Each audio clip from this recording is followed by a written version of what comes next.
Sənə məktub yazacağım, yazacağım şirin diller, könlünü yovundura. Yazacağım 3-5 cümle, ne bilim daha neden. Yazılası çok şey var, ama yazmayacağım ben sana olan sevgimden. Ne bilim daha neden. Yazılası çok şey var, ama yazmayacağım ben sana olan sevgimden.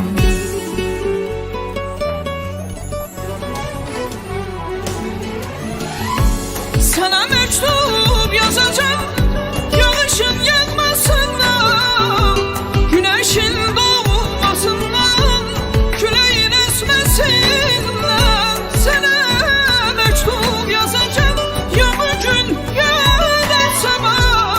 Esas olur yazacağım, ama oku sana.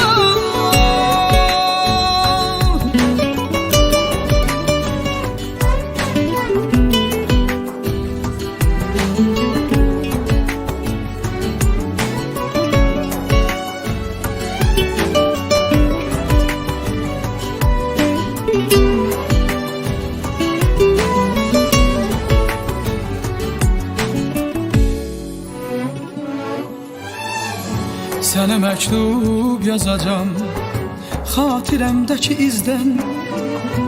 Sənə məktub yazacağım, yerdən, göydən, dənizdən.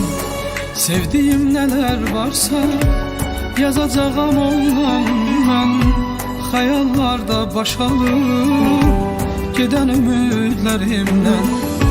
Sevdiyim nələr varsa yazacağım ondan mən.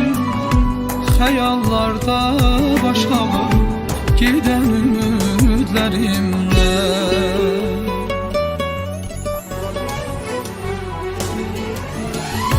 Sana mektup yazacağım, yağışın yağmasından, güneşin doğmasından, küleğin esmesinden.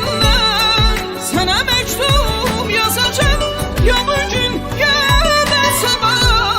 Esas olur yazacağım, ama oku sana.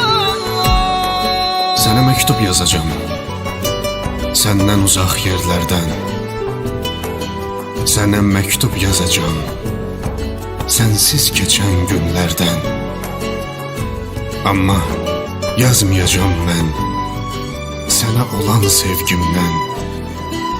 Amma yazmayacağım sənə olan sevgimdən.